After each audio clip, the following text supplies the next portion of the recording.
I've often seen it said that Wizards of the Coast frequently overtune their tutorial areas, their low-level content.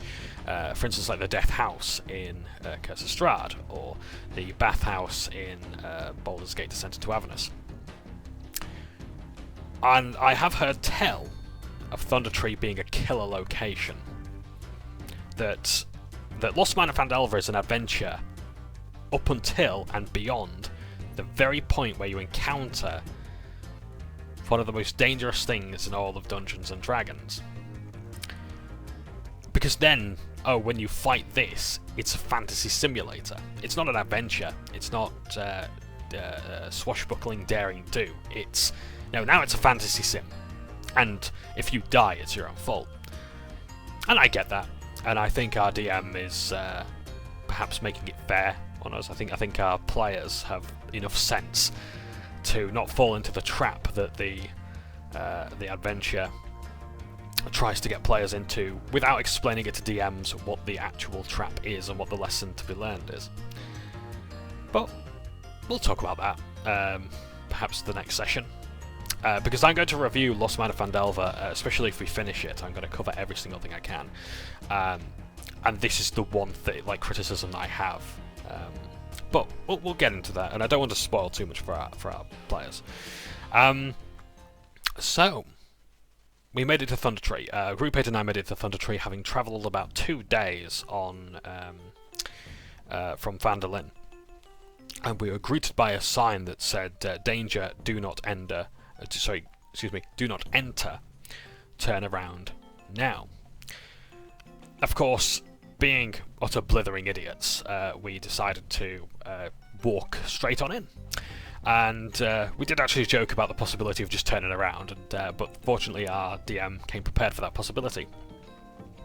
Yeah, you see, Dungeons & Dragons adventures are predicated on players not having any common sense. Especially what I was talking about previously, about going up against one of the biggest threats that you possibly could in D&D. To our north, past this sign, we come across a house that is probably in the best nick that this place is going to be in. Thunder Tree is vastly overrun by grass and trees and roots. Nature has reclaimed this place after the destruction caused by Mount Hotno, which was like a volcano, I think, towards the east of Neverwinter, and it had actually caused a rift there. I don't know if that rift has been repaired yet. I don't know how. This is the thing. These adventures are very hard to date. I think it's like in Dragon Eye Spire Peak or in Acquisitions Incorporated. It places the events of Lost Mine and Phandelver at a certain date, but otherwise it's very, very hard to discern. We've also got about an hour and a half of sunlight left, so we're going to have to try and make our move either towards this house in the north, about 70 feet away, with a roof over it. If a tree is growing out of it, it still could provide some shelter. We don't really fancy sleeping in tents again. Or we could at least try and perhaps look around the perimeter to make sure we don't get ambushed by any beasties. And so we decide we're going to go to this crumbling house, or rather, very much crumbled house, towards the northeast, towards our right. Eliza and I have to roll perception. And I roll a 10, Gavel rolls a 10, and Eliza rolls an 18 perception. And she thinks she sees movement, branches swaying as if wind is blowing through them, except there is no wind here. So we suspect there's something in the distance. Oh yes, as well, amusing to note that unfortunately Ellie's player couldn't make it. They and their partner had Omicron, so we wish them a very swift recovery. So we also had to say see our passive perception was 10, and because our passive perception was 10, we could see Ellie's head just above the grass, the tall grass that she was wading through to scout for us. So she was an NPC, not really joining in combat, but she was scouting ahead and given a bit more plot armor, as they do in Critical Role. So we decided that we're going to go east. and we start looking in the buildings. We don't actually see any signs of life. Twigs, roots, trees, branches, slightly swaying, but otherwise not disturbed whatsoever by any seeming living or indeed dead presence. As we move further east, Emil uses his divine sense to look for celestials, undead, fiends, and I think fae as well, I'm not sure. And he gets a sense of undead. Also, he doesn't sense Eliza's echo anymore within her. So whatever's gone on there seems to be missing now, or it's changed. It's evolved or metamorphized. I don't know what the word is. We keep travelling east, and we keep going along, not seeing any signs of life, being very careful. No stealth checks required or anything like that. Eliza summons her echo onto the branches in the tree that was rustling earlier. And we have a plan. For once, we actually have what seems like a decent plan that isn't going to go to take a long walk off a short plank. I was about to say something rude then, but I thought I'd go for that instead. We're actually going to use Bless,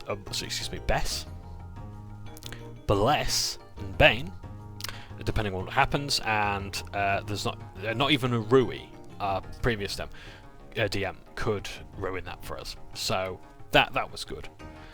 Yes. Oh yes, as well. Eliza's icon is a sort of like photoshopped, like who's that Pokemon kind of thing. Where it's like the shadow of it, and we described her as looking like Minnie Mouse because of the two, I guess, balls of hair. I don't know what that is, but yeah, buns in her hair. So it looks like Mickey Mouse's ears. So we've brought Minnie Mouse into the party now. The trees start to waver as as the echo is summoned, and in a violent reaction, again with no wind whatsoever, the tree then suddenly swipes Eliza's echo. I do apologise. Ellie and Eliza get mixed up. Ellie isn't here. She's the one with Omicron. Eliza, a wood elf echo knight fighter. She summons her echo, and it swipes at the echo. And a head and arms emerge from the tree, along with quite a few other creatures. This is where we roll initiative, because we are now being attacked by Twig Blights.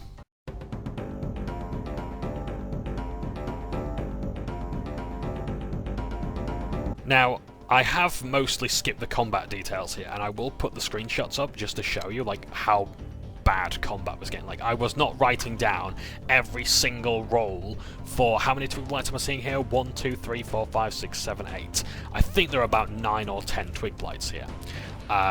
Twig Blights are essentially these, like, I think they're classed as tiny or small creatures that are like made of, they're like basically animated twigs, like death metal band names, and they're like, we hadn't detected them. They seem to have like a really good stealth skill or something like that. Like, I remember Grix can hide in stonework, or they look like stone. Without any sort of effort whatsoever. So these things were just lying in wait until they could catch their prey. So, the initiative order began as, well, because all the players had rolled initiative. Eliza had rolled 6, Garveld had rolled 5, Emil had rolled 4, and Shoria had rolled 4, and I believe Shoria came before Emil on that. I'm not sure how I can't remember how they won the initiative. And Emil was just surrounded by these Twig Blights.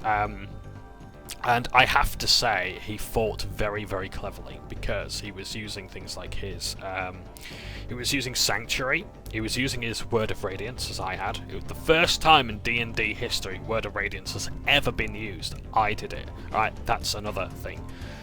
Garvel Grimhammer, Servant of Underdungeon, Cleric of Kellenvor, Lord of the Dead, Judge of the Damned, Kingslayer, and the first person to ever use Word of Radiance and actually do some damage with it.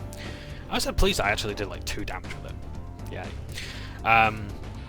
I should have used Create Bonfire, but I didn't want to cause a forest fire. That was, I'm sorry for our DM Michaela, there were a few too many in-jokes from previous sessions that we that they weren't aware of.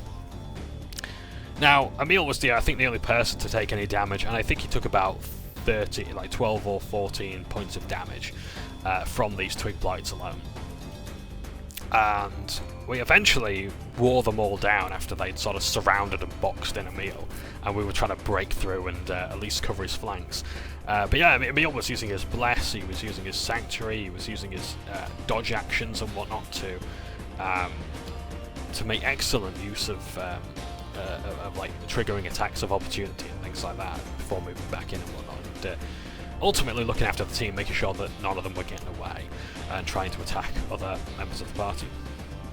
But yeah, even with his 18 AC, he was taking a lot of hits.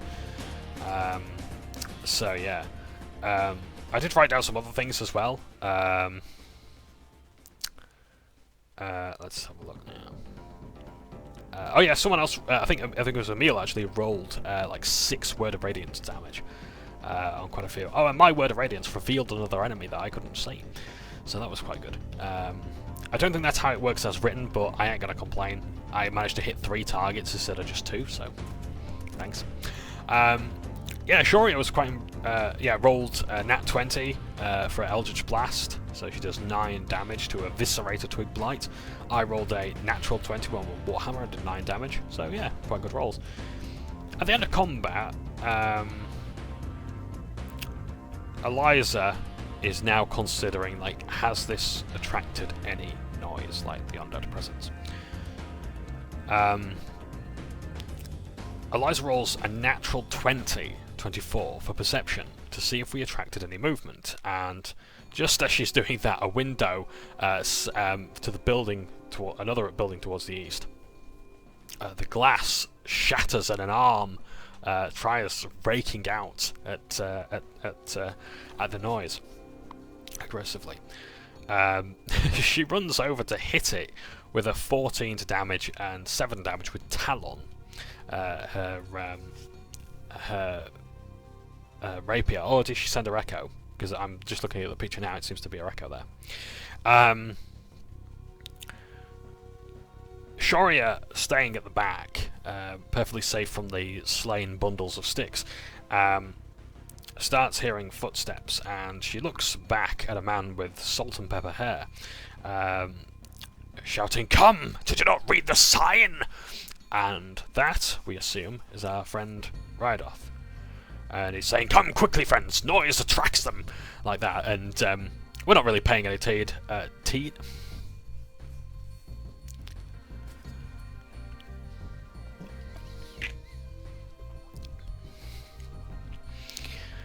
We're not really paying any heed to this because Emil and I are trying to fight a zombie in the window. I cast a guiding bolt at the zombie that's in the window. And our DM has to narrate for me to tell Emil to duck as I launch a guiding bolt. 10 to attack with the guiding bolt, and I do 15 damage, and the remains are now ash. So whatever this is, because it's got like the zombie sort of face, but it's something different to that. So we shall see what that is. I want to go for the other one that I can see at the other end of the room, but I decide against it. Because it'll be another 6 seconds to attack. Emil's also thinking as well, what should I do? And it's like, the thing is like, we were both like, this is what our characters would do. but we don't want to be. We don't want to be that guy who says it's what my character would do. And so we decided to move on, and we decided to run away. As we do, thank you, Dynamic Lighting. I seriously, honestly, if you're playing on Roll20, get the Plus subscription. It's so worth it just for the Dynamic Lighting alone. You don't need the spell effects and whatnot, but Dynamic Lighting changes everything. Because we could see, as we were making our retreat with this man who called to us, whose window for escape was closing because he was going to let us into his house. We saw towards the east, just below this building and to the right, we had seen even more zombie icons moving towards us, and I don't know what that one is. But that looks very different. Whatever that is, that looks different to the zombies that we'd, the zombie that we'd slain. So, I wonder what that is. Yeah. Don't know. I can't make it out. It looks like a skeletal fist. I don't know. I'm trying to look at these details way too closely. I'm gonna get a telling off for that. I just know it. I'll be told to make a Constitution saving throw. I'll take 66 psychic damage, I think. Anyway, so we make our retreat, and we see these zombies, and we decide to go to Rydot's home, which is this house that we saw to the north. There's not really much to it. It's a 1, 2, 3, 4, 5, 6. Yeah, it's like a 6x4 sort of house. It's like 5, 10, 15, 20, 25, 30. Yeah, 30 by 20 feet building. Yeah, sorry, I'm just counting that. Yeah, only like a very small hut or whatever. The undead seem to have... we seem to have lost the undead. In it seems to be some sort of little oven or furnace, or perhaps even like just like a small sort of home fire, hearth, some pots, and a sleeping bag as well. And we reveal that this guy's Rydot, that we ask him about the undead and the blights, and he doesn't really have that much that he could tell us about them, other than they seem to be affected by the magics caused by Mount Hotno.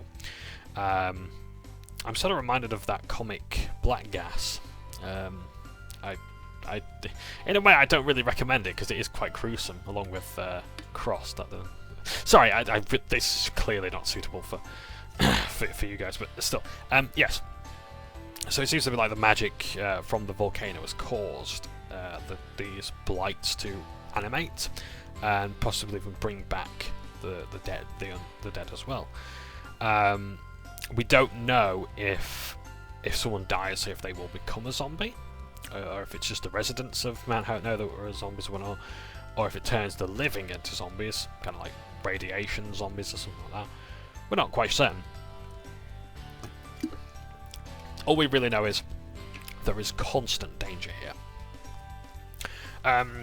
Elias and Emil roll 13 and 8 perception respectively, insight respectively.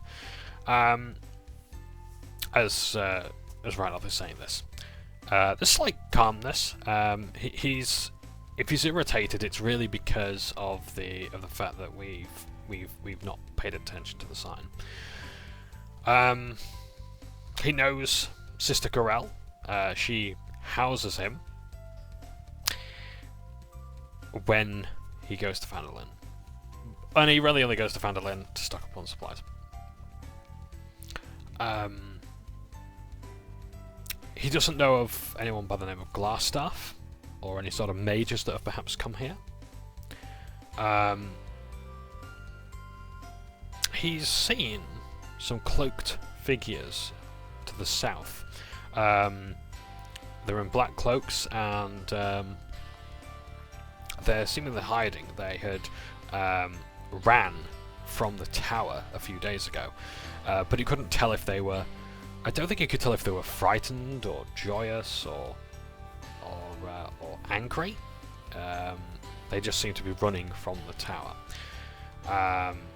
The tallest building to the north And in this tower is a new occupant. This is where Thunder Tree gets its reputation as being a fantasy simulator. The latest occupant is a young dragon. It has taken over the tower.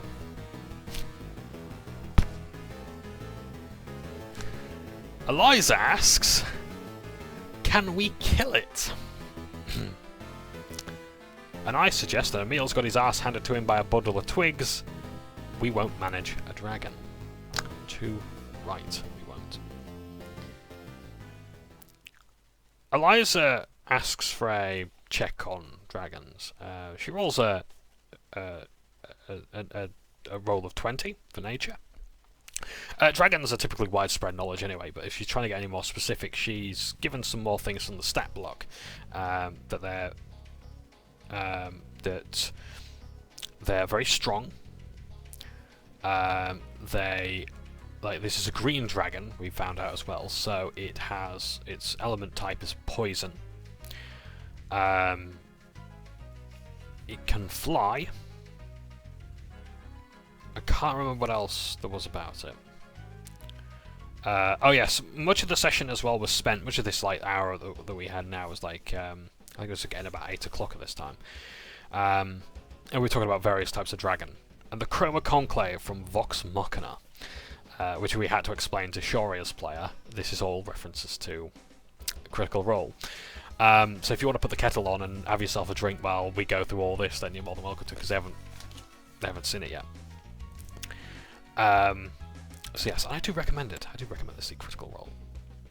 But yeah. So yeah, it's green. These dragons typically live in woodlands. Its damage type is poison, and it eats just about anything and everything it can get. We also know as well that if this dragon grows too big, it may become a threat to Phandelver.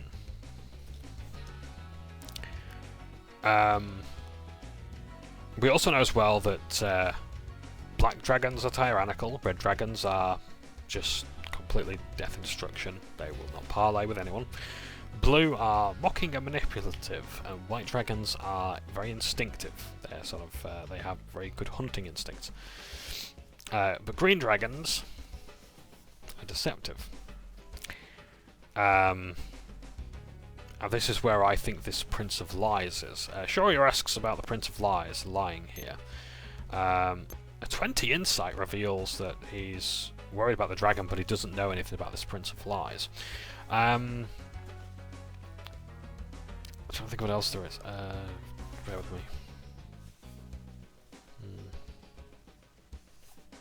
Maybe the lies here part is related to a graveyard. Perhaps.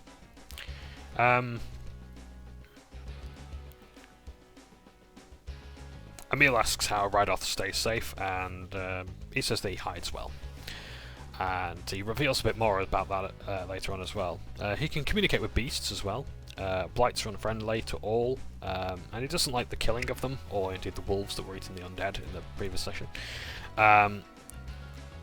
But he believes in self-defense, so we haven't actually caused any problems with his druid enclave. So that's good. I've put a note here for Rydot the Red-Nosed Reindeer.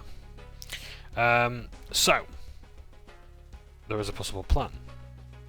In order to find these cloaked figures that Rydot was on about earlier, we may need to distract the undead to make sure that we can parley with these guys in this house, while someone talks to the cloaked figures. And I must admit, I have, since the first session, I have been impressed with everyone's planning ability and use of their spells. Like, we're talking about things like using comprehend languages and invisibility and misty step and all these different things to try and make sure that we can actually communicate with these people if we can't lip read with the observant feat, because you can lip read, like if you watch someone for a whole minute, you can actually lip read or something like that. I don't quite know how it works exactly. we decide that we're gonna rest up anyway. We're clearly too tired to be really thinking straight, so we decide to rest up, and Rydot allows us to stay there, and we do. We keep watch. Then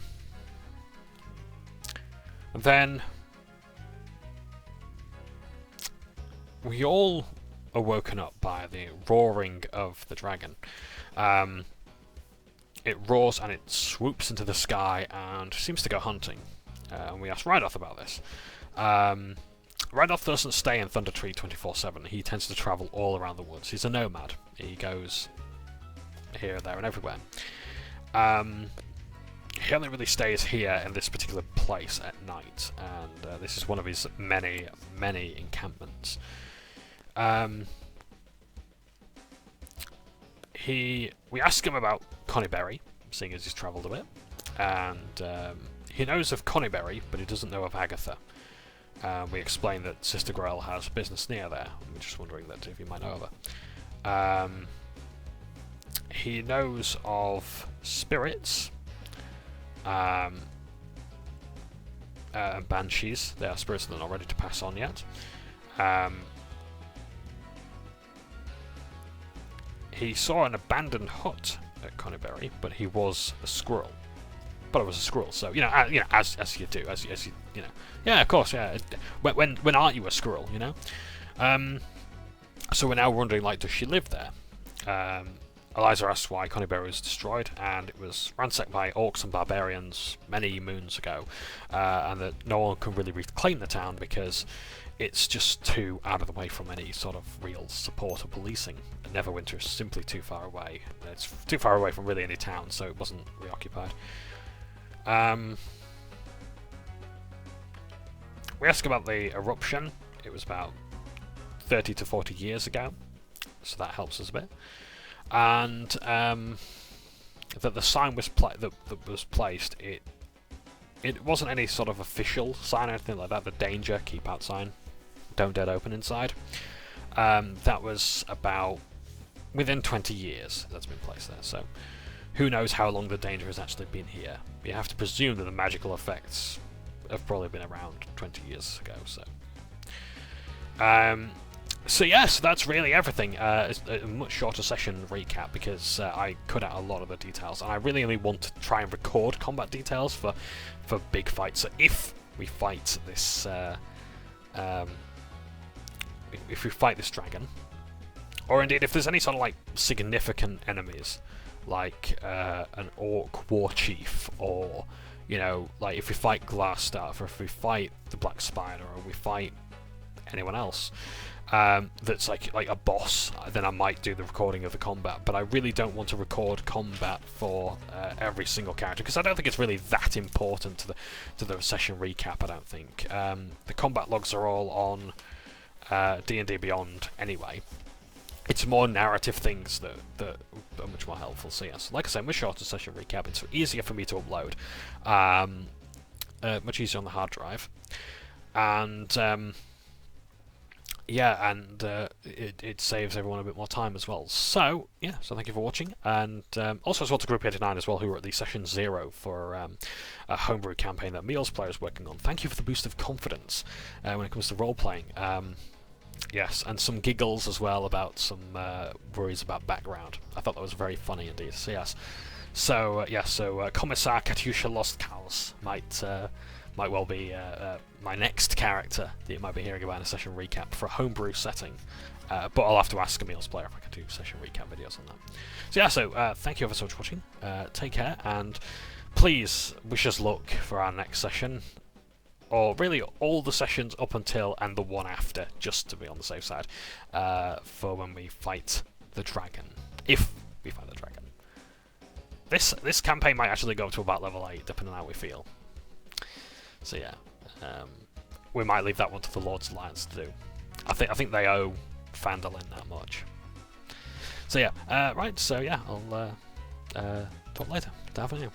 I am a massive Spyro fan. But Spyro Into the Dragonflight, Spyro 1, 2 and 3. The Spyro series. The Spyro 2 instruction manual. Spyro the Dragon. Spyro the Dragon. Spyro the Dragon. Spyro the Dragon. Spyro. Spyro.